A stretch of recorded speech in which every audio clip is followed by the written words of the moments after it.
All right. Good evening, everybody. Welcome to All Outdoors with Muck Simons. Of course, Darren Wandy, co-host.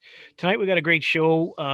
I've been trying to get this gentleman on for a little while, and he graciously agreed to join us. Tonight we're going to be talking about basically surviving in in outdoors, bushcrafts type stuff. We've got Colin Frey from Pence, Saskatchewan, so a local guy here, and we're going to be hammering away at questions about how to survive in the outdoors. And Colin does a lot of things. He goes into schools and does some education for the outdoors and stuff like that, building fires. So welcome, Colin. Thanks for joining us. Thanks for having me. Excellent. So Colin, why don't you lead off and kind of explain what you're doing? I know we could talk about your social media and your websites and if people want to get a hold of you, because you do a good job of explaining what you do on there. But why don't you tell us what you got going on? Um, Mostly, I want people to feel comfortable in the bush or in the woods and respect uh, the outdoors. I always tell people or kids, whoever my audience is, that if you respect something, you're less likely to destroy it or want to wreck it. So, I mean, I think that's a good start to conservation. Is if people are comfortable being out in the woods or the bush, then they're less likely to, they're going to want to protect it. Yeah, So I for guess sure. that's kind of my main goal.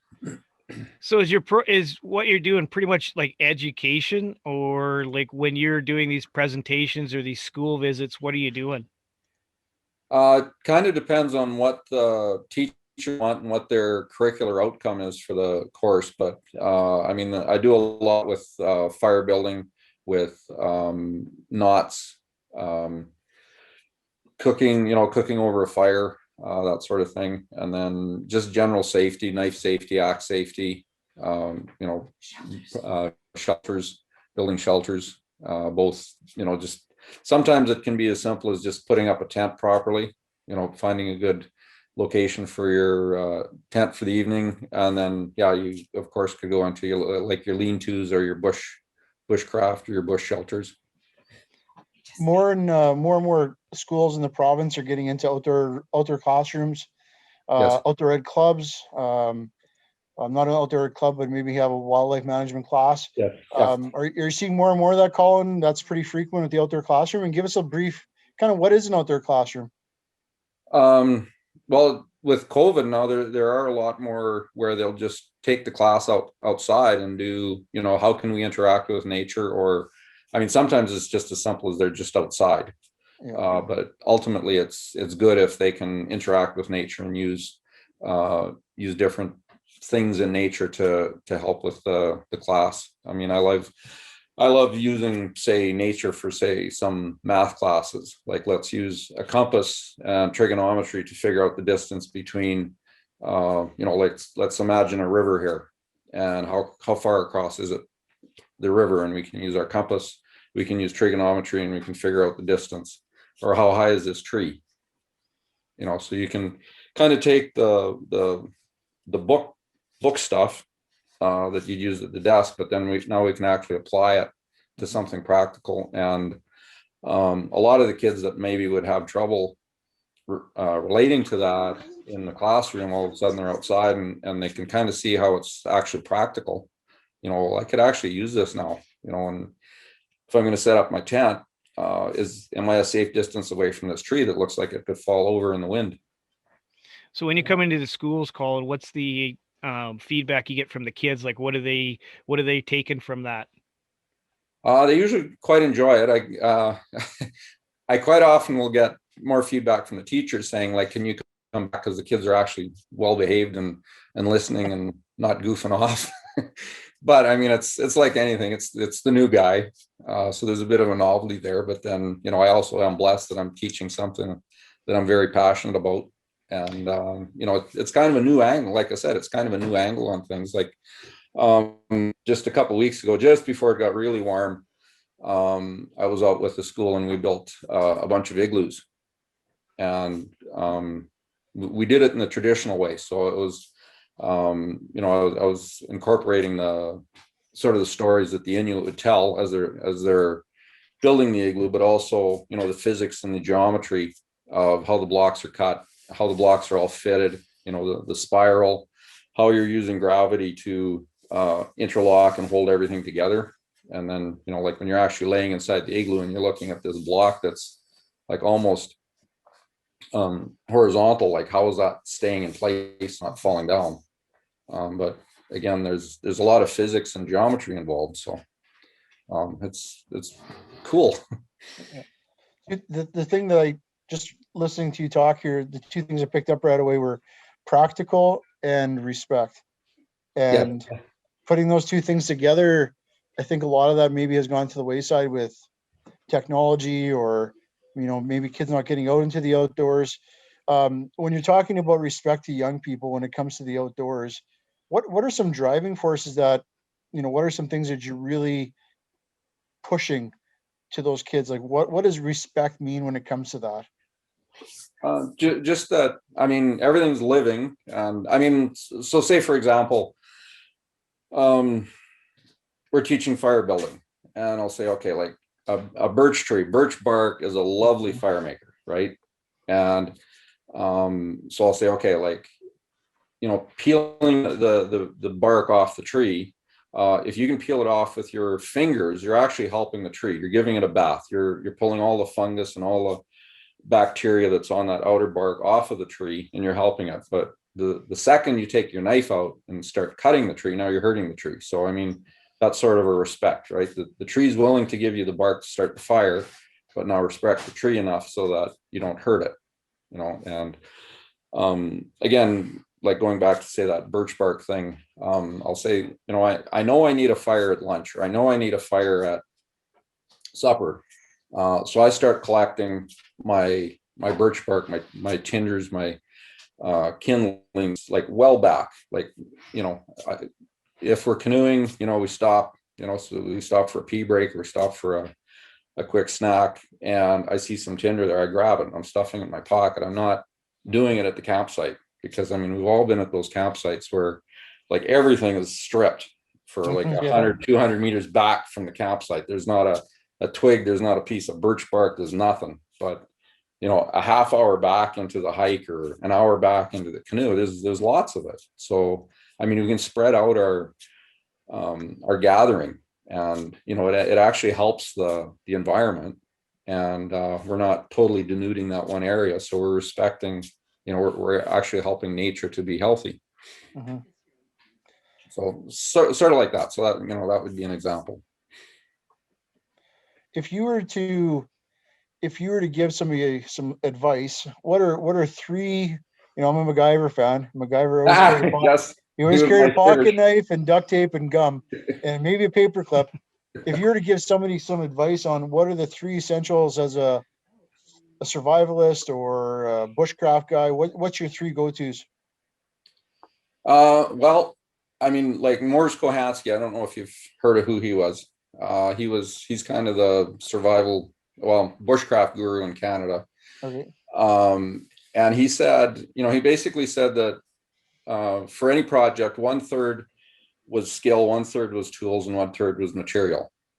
So, that's not exactly fair, because somebody that's got the skills can do a good job with, maybe not good equipment, maybe not as good materials, but those three things in balance are what's going to give you a good result. So, practicing your skills beforehand, absolutely. He was also a fan of saying, the more you know, the less you carry. So again, you'd gone back to you'd mentioned technology earlier. So, with a few well-placed pieces of equipment, you can do an awful lot. So, like knowing, say, 5 or 6 really good knots that will never let you down. Having a good, sharp quality knife, your axe,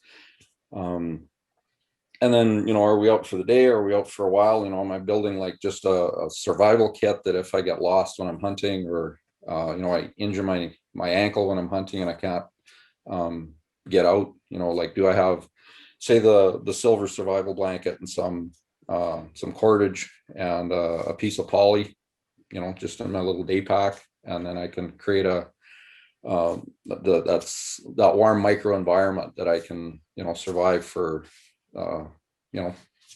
overnight until my friends come and find me. Well, I know that I'm going to get into some of my questions I have for you, but I would think, Darren, that one of the things that maybe you're alluding to is like, do you take some sort of a fire starter or something like that, water? And the reason I bring that up is because I think, depending on how long you're lost or you're hurt, I think if you're warm and you have either some food or hydration, and Colin, you could clarify this or not, you could probably survive a few days as long as if you're warm and dry, or if you got some, hydration and stuff like that. I think that's what I always carry in my pack anyways, is some sort of way of starting a fire.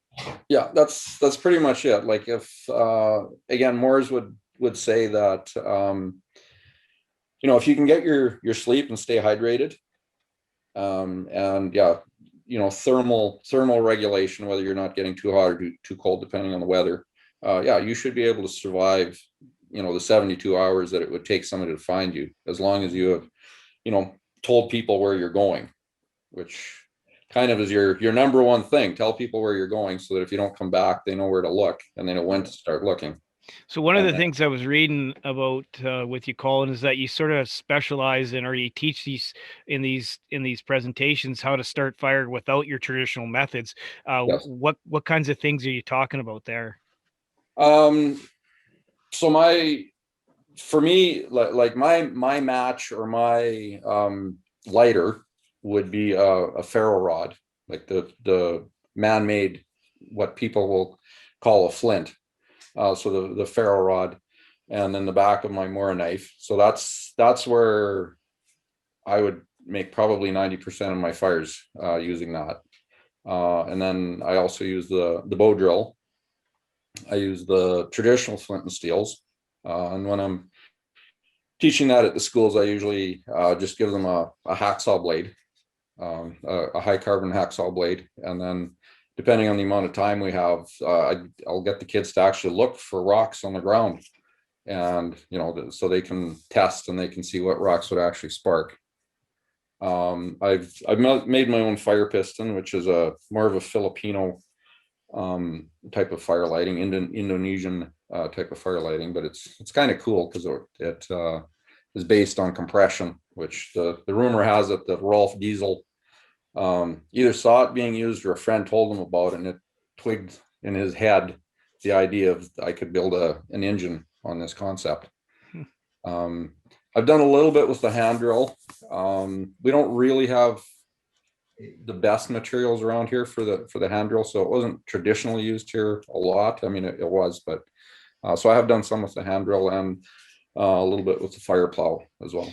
So when you're teaching your courses, like your bushcraft courses, and when you're doing these presentations, is your idea emergency survival, or are you talking long-term living in the bush, or? A little bit of both.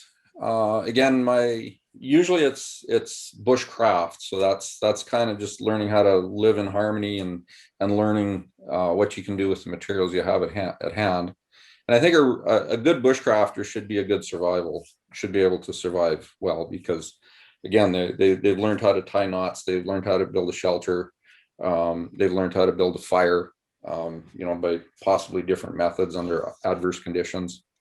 And then it's not much of a step to go from that to maybe a little bit long-term living.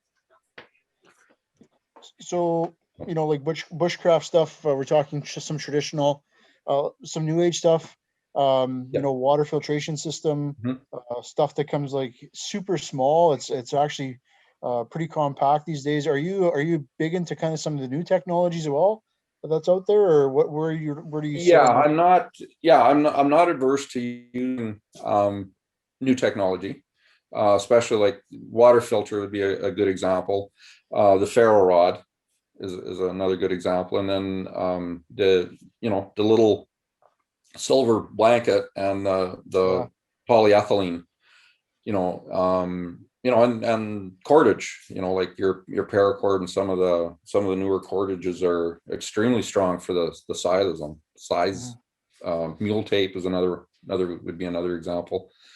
So a little bit of a balance between the two, especially if you're packing like a survival kit. That's very compact. You can get a lot of bang for your buck in a survival kit. And then when I'm bushcrafting, maybe I try to take some of those things out.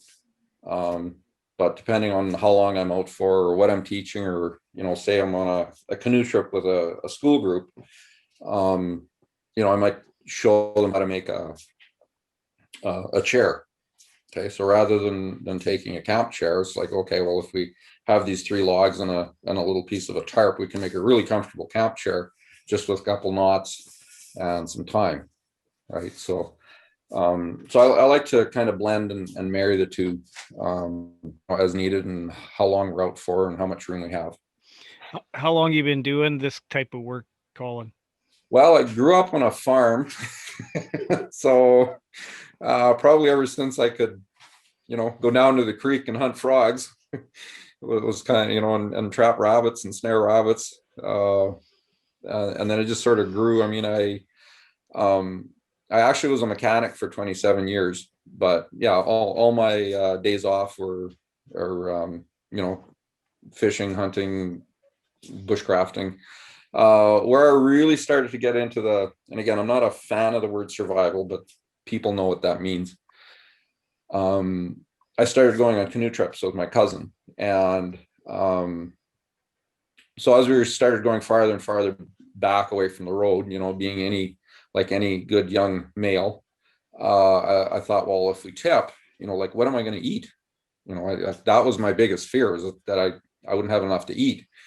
So I started, looking at kind of traditional fishing methods and, what plants there would be in the area that I'd be able to eat. And then it just sort of grew from there. So I'd say probably when I was 18 and 20, that's when I started to really, I wouldn't say take it more seriously, but started to get a little bit more focused on the actual skills rather than just having fun and, doing what I was doing. Has anybody ever followed up with you and said, like, holy, the tips I learned from you, I saved my life? Has anybody ever come to you and said that? I don't think anybody said that saved their life, but I have had people say that I have made things easier for them, where they could, maybe drop a piece of equipment or definitely feel more comfortable in the bush. Yeah, but no, I've never had anyone say that it's saved their life. But you often see. There was a movie that wasn't too long ago that just came out about this young guy that went back into the wilderness, and the same thing, he went off the grid and didn't tell anybody where he was going, and he was reading up on plant species to eat and stuff, and that's what killed him in the end. Oh yeah, yeah, the guy in Alaska. Yeah, I can't remember the name of it off the top of my head. True story. Yeah, Into the Wild. Yeah.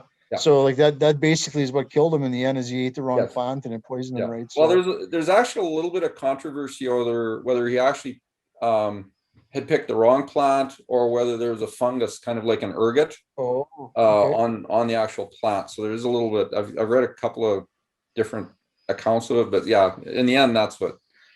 Yeah. I kind of have my own theory on what happened there, but. Okay. That would be something we could talk about off here. Yeah. People might. It's a made for Hollywood movie. Yeah. Well, I mean, it is based on a true story, and unfortunately, the young guy did die. But yeah. So when it comes to edibles, in the sense of eating plants in the wild, in our area, obviously you need to know what you're eating when it comes to berries and those types of things, because you could get really sick or poisoned or anything like that. So what's some advice about, people like, well, I'm going to go out and I'm going to snare my own whatever, and I'm going to pick my own berries and stuff. Obviously you need to be well researched on that as well, know what you're doing, right? Especially things like mushrooms. Like, people are like, I'm going to go pick mushrooms this year. Well, you can pick the wrong darn thing and be all it takes is one in a big bag, and you're done. So you gotta know 110%. I mean, I learned most of my plants from the Saskatchewan Science Center, they probably 25 years ago, they put on a survive in the wilderness series, and so that's sort of where I had learned, your obvious ones, which I mean, I grew up with strawberries and wild strawberry and wild raspberry and choke cherries and Saskatoons. So I had learned a few others, but that's where I kind of started to get a little bit more grounded in the plants. And then there's another gentleman that was teaching out of Blaine Lake, and he actually was he was an insect guy, so he had his PhD, but he really knew the scientific science of it. So, kind of learned your plant guide so you could do really good identification on plants. But yeah, I mean, you got to absolutely know what you're doing, because there's some that can make you really sick or kill you. So are you into like collecting the insects and eating those things as well, or what? I have eaten a few. Yeah. Okay. The thing with even plants or trying to live off the land is tough. Like anybody that's ever asked me about it, I said, well, think back, before pre-European. I mean, the First Nations were living in groups, and the reason is that's how many people it took to collect and do all the work. Just if you think you're gonna, year 2000 was a great example. People would always say, "Oh, I'm gonna come over to your place." Well, I said, well, then I'm going over to your place. Because it's like, just one or two of us, hopping in the car and thinking we're gonna go drive north of L'Orange and live. I said, it's not going to happen, right? I mean, you need a whole group. I said that if things really get bad and you would need to survive, it's going to depend. One of the major things that's going to depend is on how big a group you have and how good a group you have and how good is your tribe, because it's a lot of work to try to live off the land. Going out and hunting and hitting a moose or hitting a couple deer. I mean, before refrigeration and the amount of processing and stuff, and then to have to live for the whole year, that's a lot of work. Right. Yeah. Hey, Colin, so hypothermia is like the number one killer of sportsmen, and it's like the biggest threat to survival. What signs should you look for early warning to avoid being hypothermic? So Morzo has said that if you're with a group, or even if you're self-testing yourself, he said one of the first things you should do is basically, if you can't touch your thumb to your little finger, that's the sign that you need to stop and warm up. So you're still able to, at that point, think. You're still able to, kind of take care of yourself, and you have not gotten to the point where like now you're helpless. So I mean, when this starts to become difficult, it's like, you're starting to get chilled. If you're watching other people, there's other people in the group. If suddenly they're just, kind of acting dazed, or they start stumbling, it's okay to trip once in a while, or, kind of lose your footing. But if they start stumbling or dropping things, or just seeming, they're just off, it'd be a good time to actually stop and give them something to eat. And do we put on a toque? Do we check what their, do they have wet feet? Are their pants soaked? Where we slogging through a bunch of wet snow, or are we moose hunting in the winter and someone got wet up to their crotch in the swamp? So like, let's stop, reassess, let's dry out. So if you become aware that you sort of lost your bearings, what's an indicator that you're sort of losing your cool, or like when should you start worrying about, hey, I'm lost here? The moment you say, hey, I'm lost here. And that could be the toughest to especially if you're by yourself, to just take that moment and stop. Okay, I'm lost here. So now what am I going to do? Because I mean, that's I've read that the decisions you make in sort of the first 3 seconds after you discover you're lost can have a major bearing on whether you survive or not. Because if you totally lose your cool and you go running off screaming like an idiot into the bush and impale yourself or break your ankle, or or just, and then the other thing is too is once you start to lose your cool, it's hard to get it back. Right. What would you say are the most common? So somebody's lost. What is their most common reasons for getting lost? Like no compass, no GPS. Like what? Like I think, and that's where people would start freaking out, is if they had none of those things to help them out. I would just say situational awareness.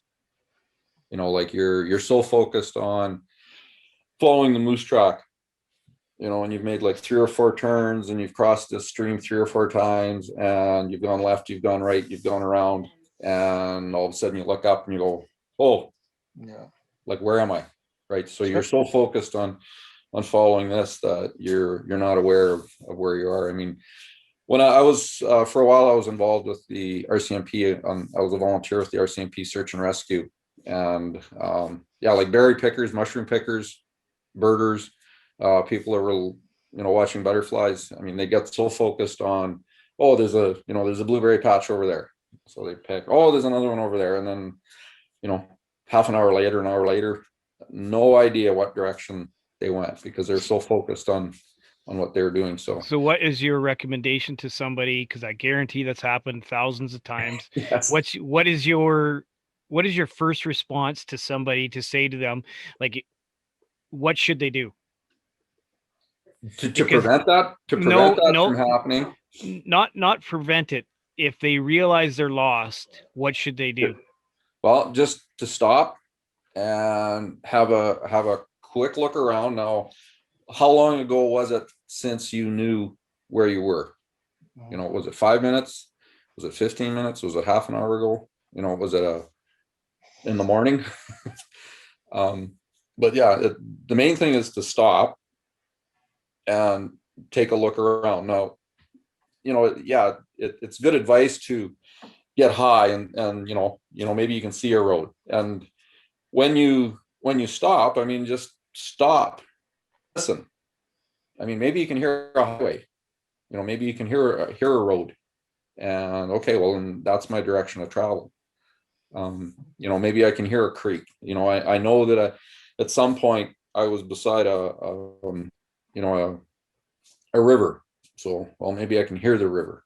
So it's just stop and let all your senses work.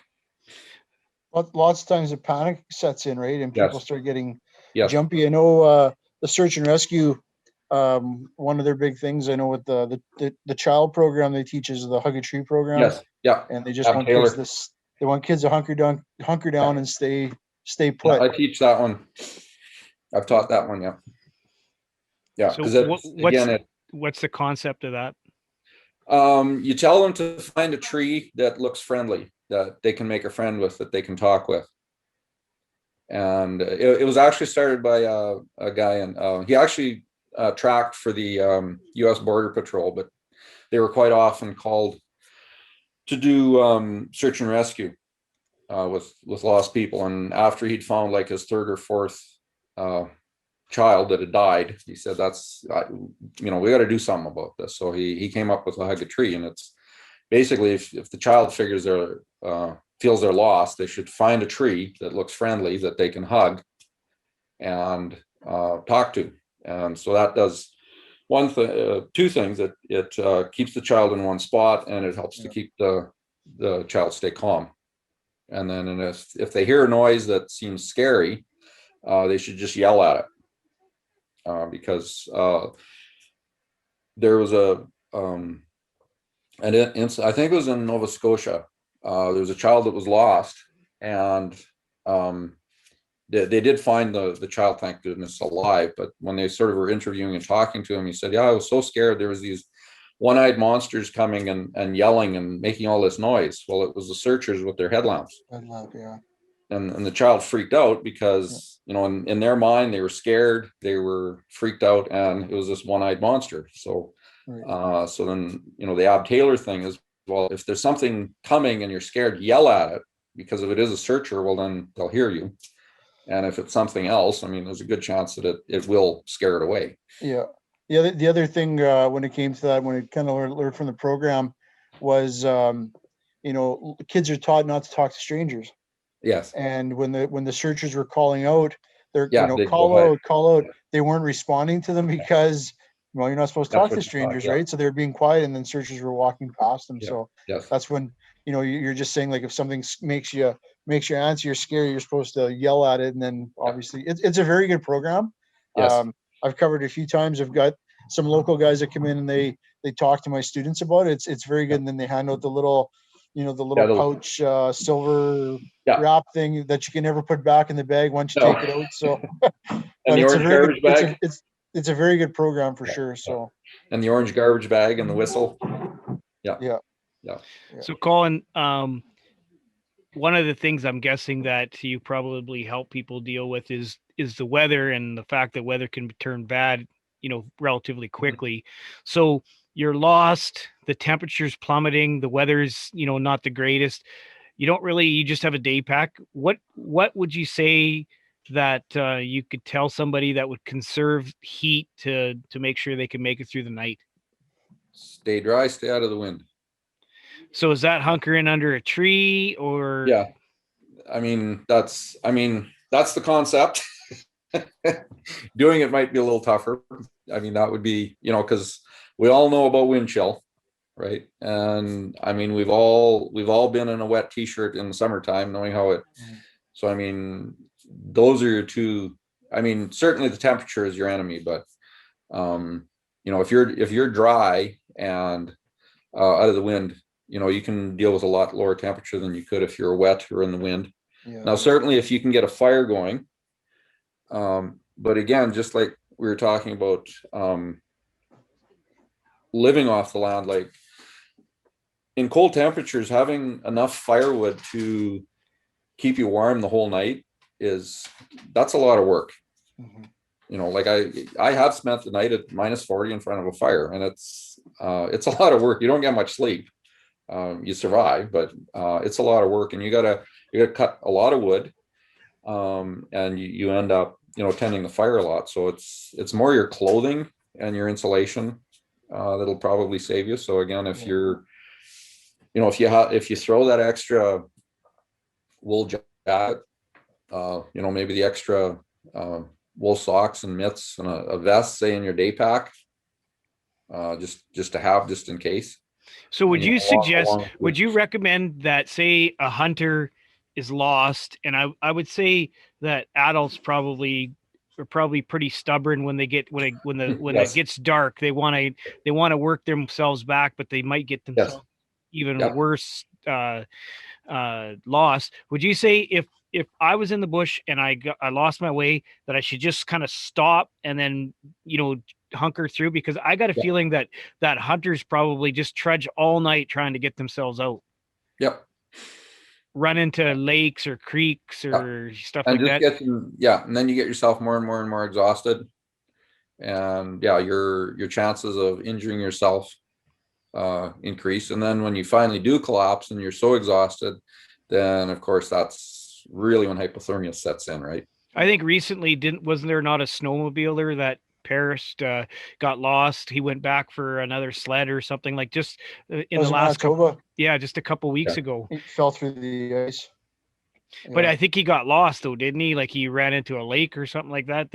I'm not sure, but okay, I didn't hear the whole story on that one, but yeah. And I mean, that would be a typical scenario, is the male eagle, right? Here's a question. What about little things like if you don't want to hunker down, like is there things like reading the position of the moon or the stars, or would that help you at all? Yeah, I mean, certainly, you can tell the North Star, right? But I mean, if it's cloudy, that's gone out the window. Right. The other thing I've noticed just myself, I mean, like looking at the stars here in Pence, I mean, there's not a lot of light pollution, but you go up north where there's absolutely nothing. All of a sudden, it's not quite as clear as what you're used to, just because there's so many more stars in the sky. So unless you're used to doing it, again, in a stressful situation, when your mind's maybe not thinking right and you think north is this way, and your mind will tell you, yeah, that's the Big Dipper. Yeah. Oh yeah, that's the North Star. Like I know on canoe trips, I've done that too, just even with map and compass. It's like, okay, this is, and you'll make that rock be the rock that's on the map in your mind, right? So you'll make it fit, and then it's like 20 minutes later, oh, no, we are not where I think I am. So yes, you certainly can navigate by, the crescent moon, generally point south if you line up the crescents on the moon. But again, it comes back to experience. It comes back to doing it. Like say fire, for example. I will go out in my backyard in the middle of a raging snowstorm or rainstorm and like practice lighting fires in like really bad conditions, and trying to use the most difficult materials I can, because I mean, what's the worst that happens? I don't get the fire going. I come inside, I have a hot shower, and no harm done. Yeah. But the more times I'm successful doing it, that makes me more comfortable. That makes me more, I know what works. I know what doesn't work, and there's nothing, when I've taught some classes, some safety classes, one of the things I get the students to do is, okay, well, we're going to build a fire. So I get them to run around. Like, we'll run around, run. Okay, now do as many push-ups as you can. Okay, now do as many sit-ups as you can. Now do a bunch of jumping jacks. Okay, now light the fire, because their hands are going like this now. I said, that's how you're going to feel, right? When you're lost, when you're scared, when you're injured, when you're cold, you're not going to be, So trying to light a match or a lighter in those conditions is, you might not be able to do it. Whereas again, why I like that ferro rod and in the back of the knife, because it's gross motor skills. It's something you can do when your hands aren't working properly and you can't really grip. Is it a good idea to build a shelter? And if so, near what? The materials you're going to use for the shelter and for your firewood. The survivor that uses the least amount of energy is the one that survives the longest. Right? So think of having so much gas in your gas tank, and when the gas tank runs out, then you're done. So I mean, if I have to go half a mile to get my materials, I'm using up a lot of gas. But if I can build my shelter near it, now again, like I said, out of the wind, right? Out of the wind, dry.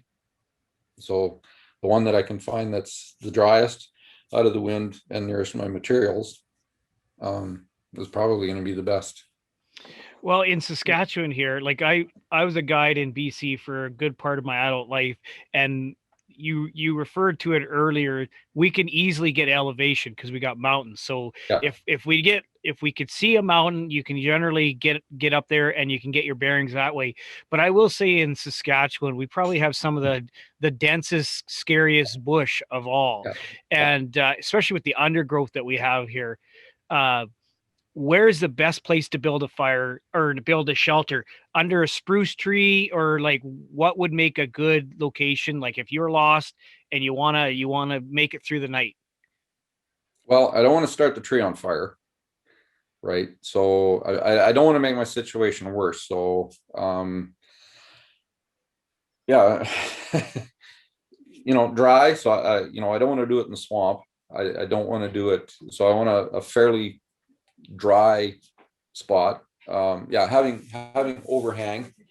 Again, I want to get rescued, so I don't want to be cover, yeah, under a bunch of cover, right? I mean, I want to so that the searchers can, either if they're on plane or on foot or on quads, they can see my fire, they can see anything that I put out to attract attention. So I mean, it's always a balancing act between having that protection. And sometimes it's amazing, like if you walk around after a rainstorm or even during a rainstorm, and some of the trees that look like they should give lots of protection, it's not always dry underneath them. Whereas the other ones that are kind of sparse, you look under them and they're like crazy dry. So I mean, just because it's thick doesn't mean that it is necessarily going to give you ultimate protection. And But yeah, that's one of those things you're talking about, like going out and practicing and practicing lighting. That's the same thing. You're out adventuring, it's raining and you're going for a walk. You have to observe those things, like, this looks like it's going to be a dry spot, if I'm ever in this condition, or, if I build my shelter in a low spot and there's a flash flood, I'm laying in water, right? That's not a good idea either. Or, lots of people lose. I do a lot of stuff with my own kids when it comes to my school, and I watch people when they're building quinzies and stuff with their kids, and they got the quinzee scrape right down to the ground. Oh yes, I know that. That's on black dirt, and you lose all your body heat that way. You need to have that insulation, right? So it's little things like that you can just kind of take note of and say, okay, well, this works or this doesn't work, or it's that mental thinking all the time of, hey, what, like you said, the rain, like you're under a tree and it's raining. Well, this looks like it's super dry. It's not dry. It's those mental notes that people need to take hold of, right? So it's it's one thing to see it on TV or see it, read it in a book. It's another one to actually do it. You got to put in the practice. You got to put in the dirt time. I mean, like talking about the shelter, I mean, Moore's came up with, he called it a super shelter. And you basically built a bed out of saplings, right? So that got you off the ground. And he usually said you wanted to be able to sit on it, but I mean, it was however high it was, but it would get you off the cold and the dirt and the wet to the ground. And then you could either have a ridge pole or a ridge line, or you could actually make sort of a dome, like a dome tent over top, and then over that you put your survival blanket, your silver blanket, and then your polyethylene. And so what happened was, if you didn't have a fire, your own body heat would actually start to heat up inside this bubble because of the polyethylene, and you could be 5, 6, 7 degrees warmer inside this shelter than you would be outside. And then if you did have a fire, the inside would get quite warm. I mean, I built one. Excuse me. I built several and been outside in the wintertime and been on top of my sleeping bag and been too warm. And this is like a 20 below night. But the heat of the fire would heat up the inside, and the polyethylene would trap the heat. And then it would actually get too warm in there that I was opening it up to let some cool air in. And I mean, that's something you could carry again in your day pack. So it's, you're not running around trying to break off a bunch of spruce boughs and build a lean-to, and then you have to have a great big fire. That again, do you have the saw? Do you have the means to cut logs that are big enough to create enough heat for long enough that you can stay warm? And you can wrap that poly up pretty tight. Yes. And it'll fit in a bag, like once you unravel it, obviously. But that stuff will fold up pretty. Yes. You could easily fit that into a side pocket in your backpack, or that stuff can fit into a shaving kit if you crumple it down right properly, right? So like if you buy, like, I mean, the ones that I use on a regular basis are a little bit thicker, right? Just because I don't. But I mean, you buy like the painting drop cloths poly. I mean, it's all folded up nice and tight. I can shove that in a million different places, and then a couple of those silver blankets, and then some string, and then you can build in fairly short order a decent shelter that'll keep you dry, that'll cut the wind, and will actually trap your body heat. Yeah. Colin, let's talk briefly about sorry, Darren. Let's talk briefly about water, and let's talk about emergency water, and then let's just talk about in water in general when you're in the bush, like to avoid getting sick or parasites maybe that are in the water and stuff like that. Like emergency wise, is it a good idea to eat snow, or should you always melt snow, or what's the myth on that? And then what about water sources in the bush? Well, try to find the cleanest source as possible. I guess would be the first thing. Yeah, again, the eating snow thing, I mean, I've read contrary accounts of it. I mean, the rule always was never eat snow because it'll cool you down, and and I mean, yeah, I mean, that's why burn extra calories heating up melting snow, right? So I mean, if I can melt it now, if I do have to eat it, I'm going to like make it as compact as possible, so every mouthful I'm getting maximum amount out of it. But you can, I wouldn't want to do it long term, but I mean, even in a plastic Nalgene bottle, I can put it over a fire and I can boil water in it without it melting if you do it right. But maybe I make sure that my water bottle is metal, and then I have no problem with it. I can set it in front of the fire, and the snow melts. Making sure you're hydrated. I was on a course one time, and I had heard, or they kind of gave us a schedule, and they said, okay, well, we're going to go out, we're going to learn some skills, and then we're going to go out and we're going to spend a couple of nights out in the bush. And so, yeah, one of my first thoughts was water. So I started hydrating. Like I was drinking as much water as I could, as often as I could, so that I was like just peeing constantly. Well, so I knew my gas tank, or my tank was full before I even went out. And then, obviously we were boiling water, I think, for the water that we were using, but it put me that one step ahead, right? So if I know I'm going to be going out, I make sure I'm hydrated before I leave.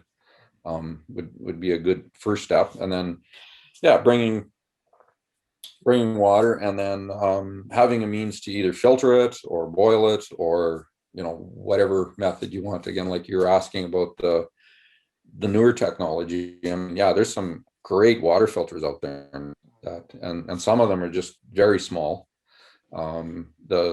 My favorite one, it's a little bit heavier and bulkier, but I mean, you can literally, like, I filtered some water out of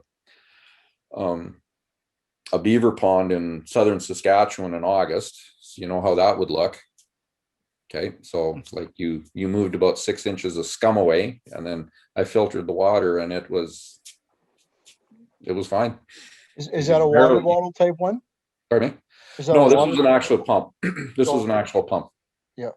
Yeah, but you had a little bit of the skunky, slewy smell, but it tasted fine. There's a little bit of the taste. I mean, I never got sick. So, I mean, it filtered out everything. It's one of the few filters that has actually said that it filters out viruses. Wow. So, yeah. Yeah, I mean, a little bit more expensive, but a little bit more expensive. And I mean, do you have to go to that expense? It's going to depend on where you are. If you're northern Saskatchewan, do I need that quality of filter? Probably not. Just your basic little pump ones, or even the little water bottle ones are usually pretty good. But do your homework, find out if you're going to carry a piece of equipment, know how to use it, and know that it's going to do the job you need it to do. Water filter, even tablets, or a survival straw. Those are all, I think, necessities people should carry in their pack, no matter if you're going for a day hike or you're going hunting or whatever. Those are all things I think that person should have on them, because it's like you said, it packs down, and if you need water, it's always there for you, right? So yeah, my wife and I were hiking in the mountains one time, and we ended up going sort of on an extra hike. It was like we got to this crossroads, and it said there's this other cool, neat thing, and we went, oh yeah, okay. So we went out, and it ended up being a little bit longer than we had anticipated. And yeah, we had just had our water bottles, and it was like we were getting pretty thirsty. It was a pretty hot summer day, and I was kicking myself, going like, you're supposed to know this stuff, Colin. Like, didn't have extra water, didn't have a filter. So, I mean, we ended up gathering water from, I found this little waterfall that was coming off of a mountain. So I was like, okay, well, the glacier's up there. I mean, probably not much chance of contamination. So, basically found the cleanest water I could, and filled up our water bottles. And, had we not drank, and it wouldn't have been the end of the world, but, had someone got injured, or, we'd gotten lost, it could have been a problem. So, Colin, one of the things when I was a hunting guide, I didn't have any purification whatsoever. And we drank out of some pretty, well, questionable stuff. But one thing that our outfitter always sort of told us and taught the guides was, yeah, you're going to drink out of some bad spots, but he always said, try to take out of, if you're going to drink or fill your jug up, fill it from someplace that's moving, like that's a moving source of water. And if you can, find the most gravel type spot, because it was just like a natural filtration. And I was a guide for roughly 15 years, and I never got and I was fortunate, I never got sick. But I always remembered that. And to this day, when I'm doing any hiking, even in northern Saskatchewan, whenever I have to take water from a source, I'm always looking for not the pools, but the moving source. Is that got any truth to it? Depends on what's upstream. Yeah. Like, you don't know what's upstream. There could be a dead moose just around the bend, right? So, I mean, generally, yeah, that's a good thing, but you don't know what's upstream. So, now, when I'm, when I'm kind of thinking northern Saskatchewan, I'm usually thinking canoe trips. So we usually try to go like offshore as far as possible, go to the deepest water we can, and then sort of gather from that. But yeah, if I'm gathering from a stream, yeah, like you say, the gravelly, sandy stuff is, that's going to give it some filtration. Like, how much sunlight is it getting? Is it getting that natural UV? Is it oxygenating as it's going, down the riffles?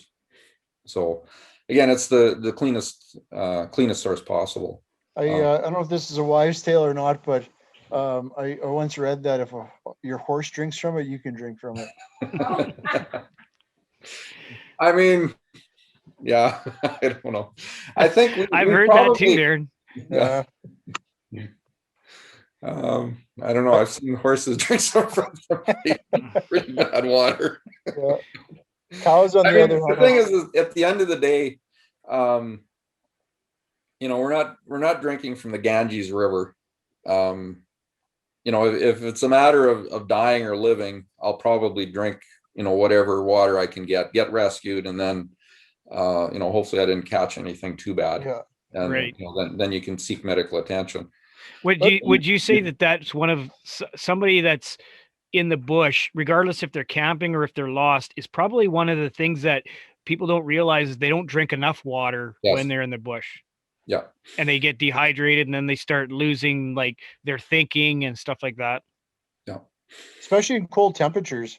You don't realize how much water you lose in the winter.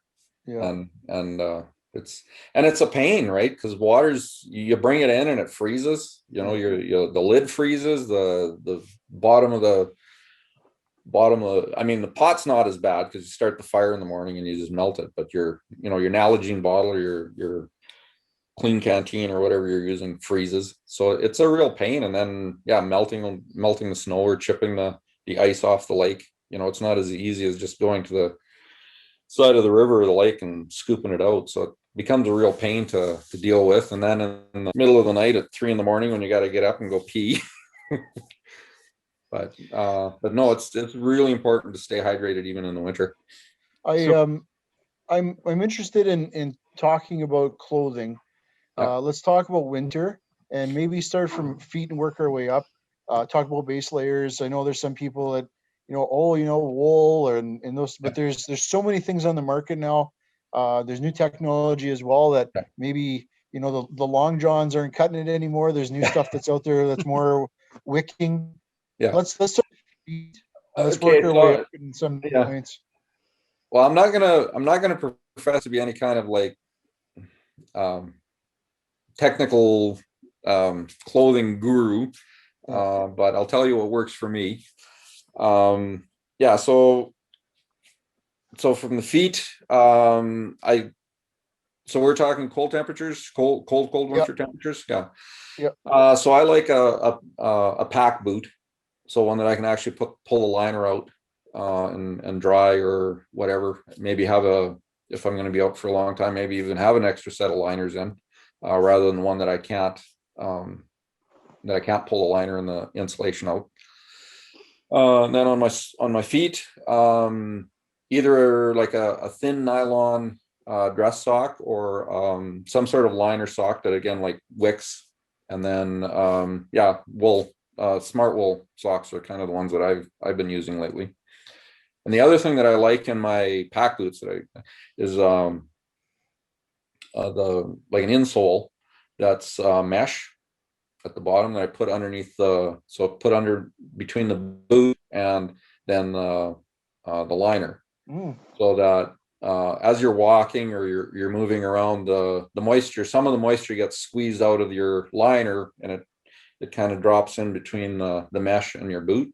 So you can actually pull your liner out, pull that mesh insole out, and then dry the bottom of your boot out.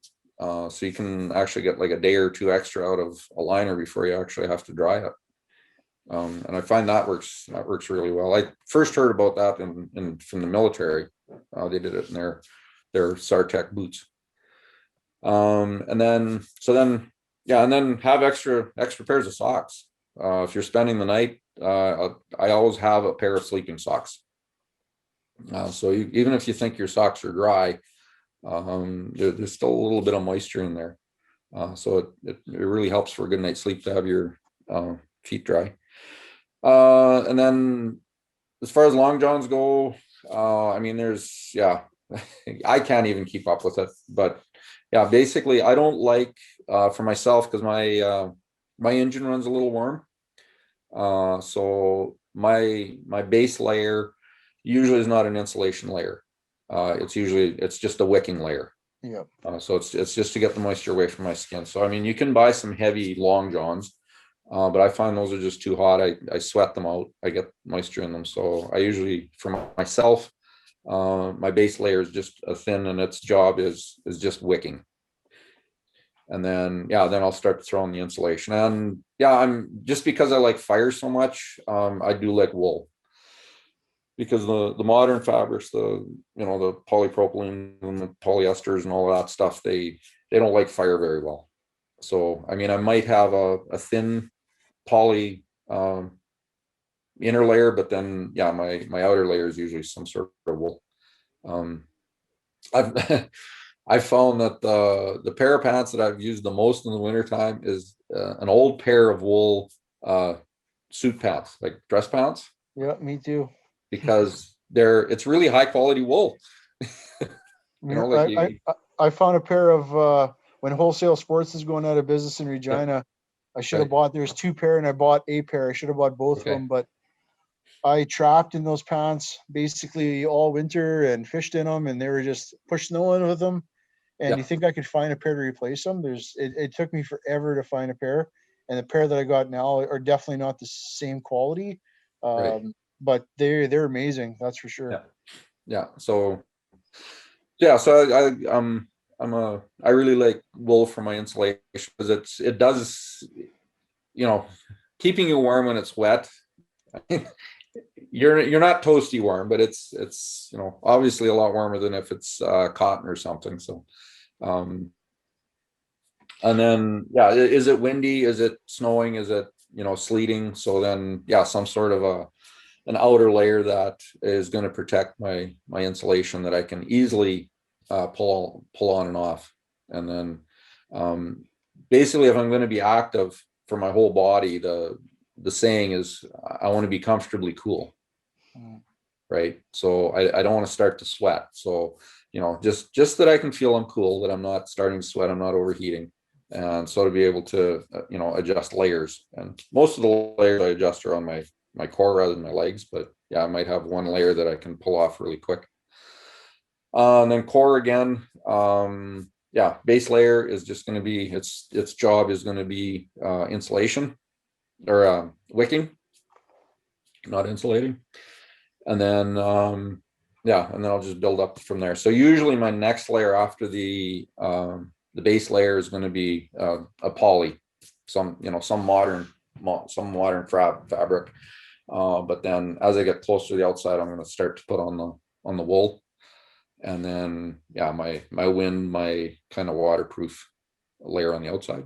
And this one, yeah, usually I'm like 3 or 4 layers deep just so I can adjust.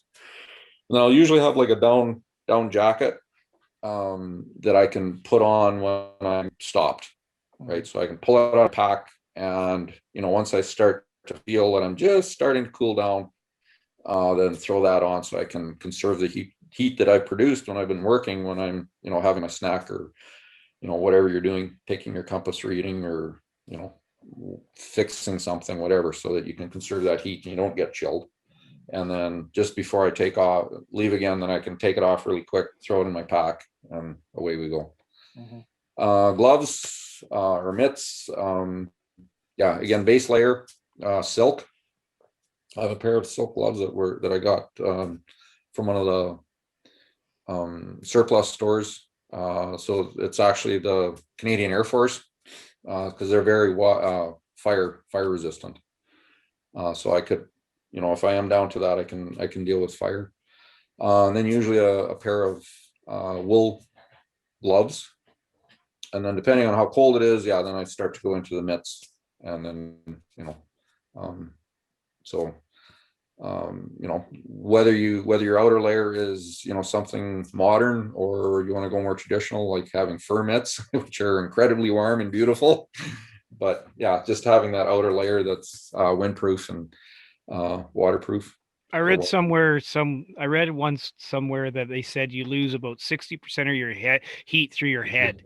Is that true? That might, I mean, if you're really high output and it's windy and whatever, but you can lose a lot of heat through your head. Yeah. Head and neck. Moore's quite often would say that a scarf is worth like a shirt, like putting on a thin or a thin sweater, because of the heat.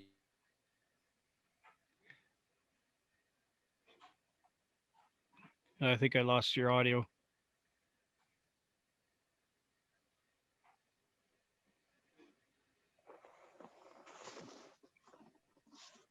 Whatever I got on my neck and face.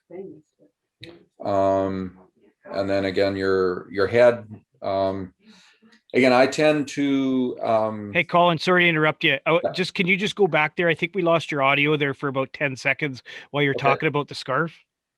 Okay, so having a scarf or a necky or some sort of, I mean, there's different. There's so many different things. I probably have 50 different versions of scarves and neckies. But yeah, having a couple of those available for.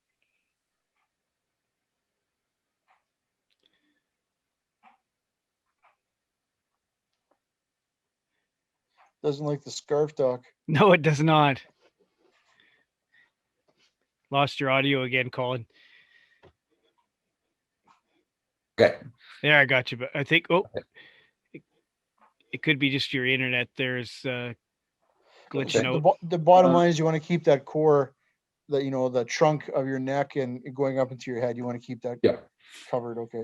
And that's why, you have cowboys that have the scarves and the kerchiefs and stuff, right? So they lose a lot of heat in the wintertime. So well, as a kid, so whatever neck covering you choose to have. Like I said, I probably have 50.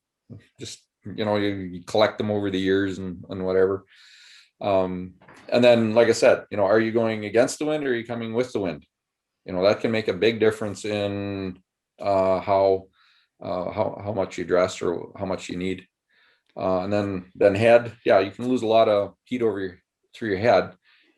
But like I said, I tend to run warm, so a toque for me might just be too much when I'm working, when I'm moving. So I got lots of ear bands, right? But I always have that toque available that I can throw on if I start to feel like I'm getting chilled. And then my hoods on my coat. So I like to have at least one of my inner insulation layers have a hood, and then have a separate hood on my outer kind of protection layer.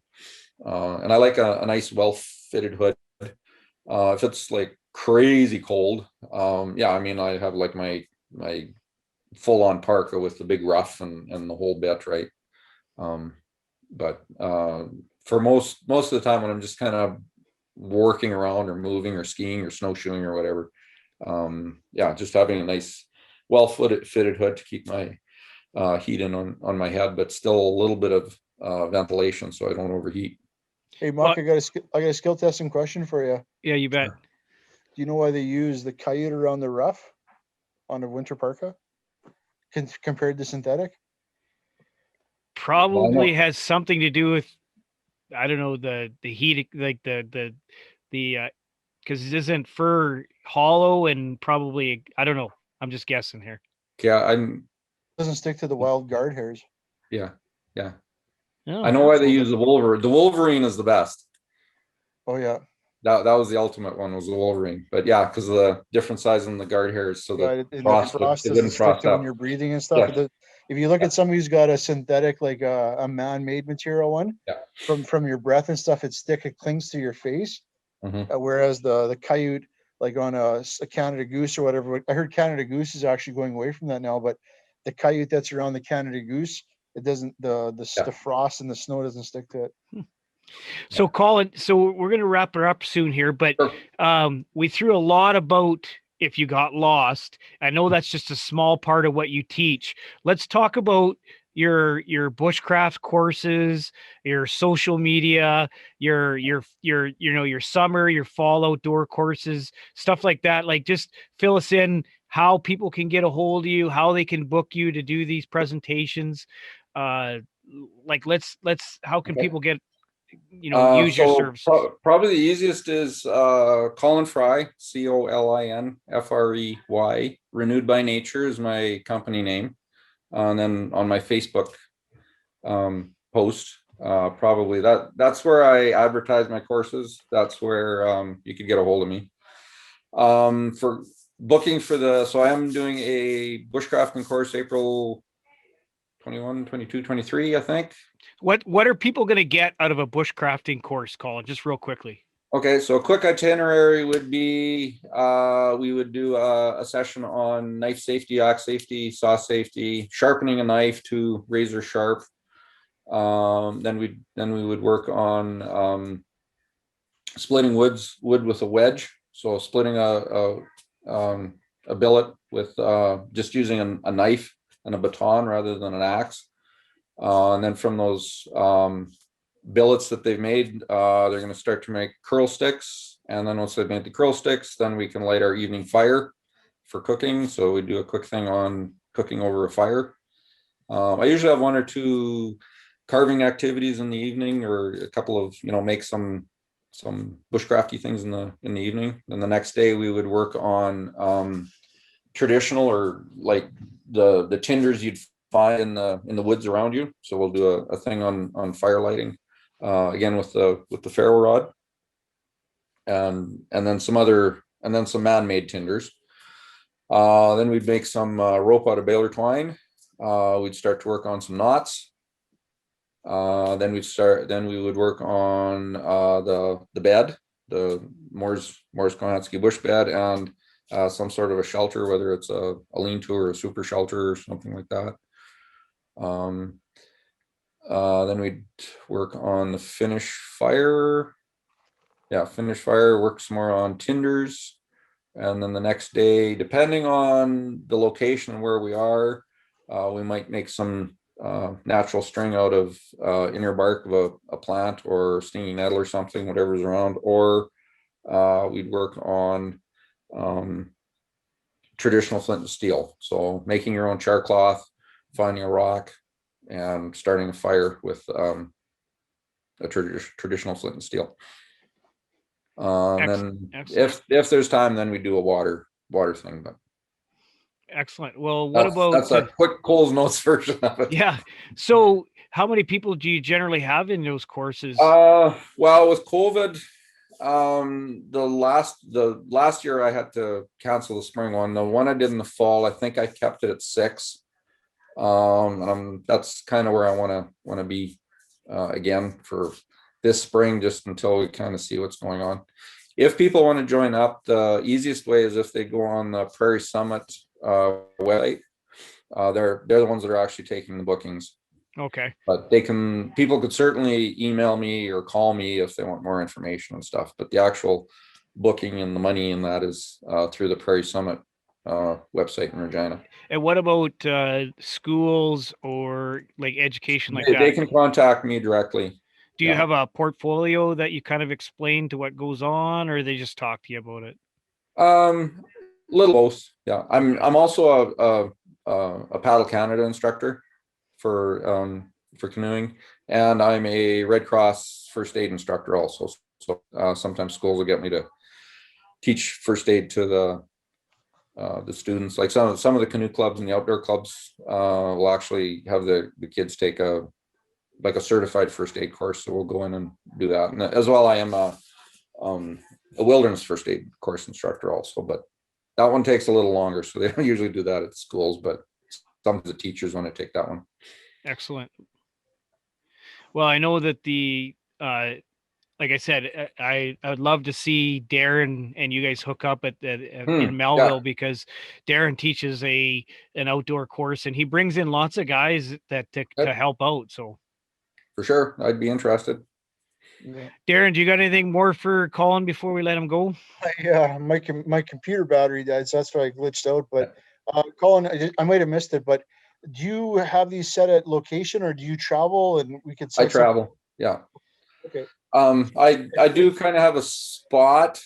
I've actually had to change my spot for the bushcrafting course. I had a really nice spot, but I lost it. But that's but no, I'll go wherever. What about for the paddling for schools and stuff? Usually we try to go to the nearest water to the school, just so there's, they don't have to bring a bunch of canoes.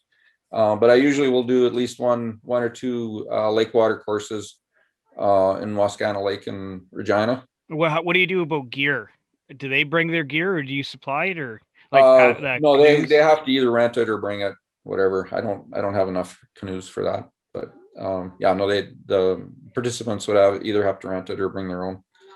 And then I also am like the canoe tripping instructor. So a lot of the schools or the divisions require that a teacher, if they take the kids on a overnight trip, they have to have the canoe. Well, it's now called a camping program, but that's, how to do a canoe trip. So that one I'll usually do in northern Saskatchewan, just because that's usually where most of the canoe trips are. So Perfect. but again, I can do it wherever. Well, Colin, it was great to chat with you tonight. I know we could spend another hour talking about, bushcraft and survival and the stuff like that. But I know I wanted you in for a long time. So I know Darren asked you at the beginning of the show, about what top 3. So now, Okay. Yes. Okay. think about somebody like me that's a hunter that goes in. It's going to be hunting in the bush. What do I need to take in there? What's an absolute must that should be in my backpack when I'm hunting in the evening? Okay. Well, I would say a reliable source of fire. So, for me, that would be the ferro rod. But if you haven't practiced with it, good matches, like the actual storm matches, not a book of paper matches, but a good reliable source of fire, whether that's matches or a lighter or a ferro rod. Probably some sort of good tinder that's going to start, because again, if it's cold and rainy and wet, all the natural tinders might be wet. And then, I mean, a hunter, you're probably going to have your knife with you, but if you're not, yeah, a knife. And then I would say your poly and your silver blanket, and a good amount of cordage. In a previous show that Darren and I had, we were talking to somebody, and I actually told a story. And I won't tell the whole story here, but I had two of those space blankets Yeah. in my pack that basically saved my hunter and my life that one night when Right. we're in a mountain goat hunt in northern BC, and a snowstorm came in at just before dark when we were going to climb out. And if you know anything about mountain hunting, you don't, or mountain climbing, you don't climb in bad weather, because that's when you'll climb off the edge of a cliff. Yeah. And Yeah. so we just hunkered down, and it was pretty vertical. It was like pretty up and down like that. And it wasn't for that space blanket and having good dry matches to start a fire, we might have died on the mountain that night, or we'd have tried to climb off anyways, because it snowed, I think, almost a foot overnight. And if it Right. wasn't for those space blankets, I'll tell you, although we used them, we tried to wrap ourselves with them, and we found we got actually colder with it. But then we built a tent almost with the two, and built a fire underneath. And that's what, we actually got some sleep at one point because the heat kept reflecting off it and bouncing down. So Yeah, that's the people make the mistake with those blankets of thinking that they're blankets, right? They're not blankets. They have no insulation, and they actually, if you lay them on your hand, on your bare skin, it is a conductor, so it will cool. But yeah, if you have a fire, or you have something that a source of heat, it reflects it back at you and increases it for sure. Yeah. So yeah, and then I guess the other thing that we talked about too is if you had water with you, which, I mean, you may or may not have with you if you're hunting, but having that water too could help. But if you're just spending the night and you've told people where you're going to be, I mean, if you can stay warm and dry overnight, have that fire going, that's going to go a long way to you surviving. Have you ever heard the wise tale, or maybe it's not? I have a little bit of proof about this, about the right-handed people generally step to the right. Is that true when they're lost? I think all things being equal, that would be true, because that's going to be yours. No, wouldn't that be your step to your left? No, step to your right, because your right leg's stronger, so your left stride's going to be longer. So no, that's assuming there's no injuries. So I got bucked off a horse when I was 12, wrecked my right hip, so I stepped to the left. So Colin, about 8 years ago, I was on an archery elk hunt, just not a draw. We just were archery elk hunting, and I have one of those GPS that tracks your movement, so that if you ever do get lost, you can backtrack. Yes, yeah, with the breadcrumbs. That's right. So I got back to camp, and I just was curious about my travel. So I pulled up on the screen, and I did a complete circle. Well, not quite a complete circle, just shy of a complete circle before then I kind of worked my way out. But I actually is about a mile huge circle, and I never at one time knew that I was doing that. Right. Yeah. So I think that's how a guy could get super lost, because I was actually going to the same direction I came from and didn't even know it. Yeah. Well, if you start walking through the bush, and if you make a mental note, just start to watch anytime there's an obstruction in front of you, which direction do you naturally go around it? And to the right. Well, probably, right? So then, okay, over a course of time, and you go right, yeah, you're going to end up in a circle. So, I mean, if you're aware of it, you can go, okay, well, this time I went right. Well, next time I'm going to make sure I go left. And you can, again, it's the situational awareness thing. One time I did a kind of an experiment on myself, and I went out into a field. It was the winter time. I went out into a field, walked out about 2 or 3 miles, and then said, okay, I'm gonna just walk back to Pence. I'm gonna close my eyes, and I'm gonna take 1,000 steps, and I'm just gonna see where I ended up. So I just walking along, took my 1,000 steps, and yeah, sure enough, I was quite a ways off left. So, okay, so then I aligned myself to Pence, and then again, I calmed myself down, and I felt the sun on my face and the wind in my face and sort of the angle. And so I took my 1,000 steps, and I really concentrated on keeping the sun, the feeling of the sun and the feeling of the wind being like exactly the same. And after my 1,000 steps, I was pretty close, but it was a real mental exercise, right? And again, if you're just hunting and you're just not really paying attention, yeah, it's easy to make that circle either right or left, because yeah, you're constantly going the one direction around the obstacle, or you just have a little bit longer step one way or the other. And yeah, I even on canoe trips, you start to go around a big island or something, and it starts slowly veering one direction, and all of a sudden, you were going north, and all of a sudden you're going east, and you don't even know it, because it was so gentle that you didn't even really notice it, and suddenly things aren't where they were supposed to be. Okay, well, Colin, we're going to let you go. Thank you for your Sure. time. Thank you. Darren, do you have any last parting words, or? No, while we were talking, I just added Colin to Facebook, so we're All right. we're new friends. But Good. I will definitely check out your Facebook page, Colin, and all your information. I know I was gathering notes here while you were talking. Can you just remind me of the fellow's name again? Morse? Is it Morse? Mors, M-O-R-S. Morse, okay. Yeah. K-O-C-K.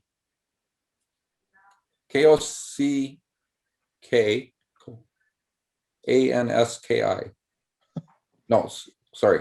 K-O-C-H-A-S-K-I. Okay. Morris Kohansky.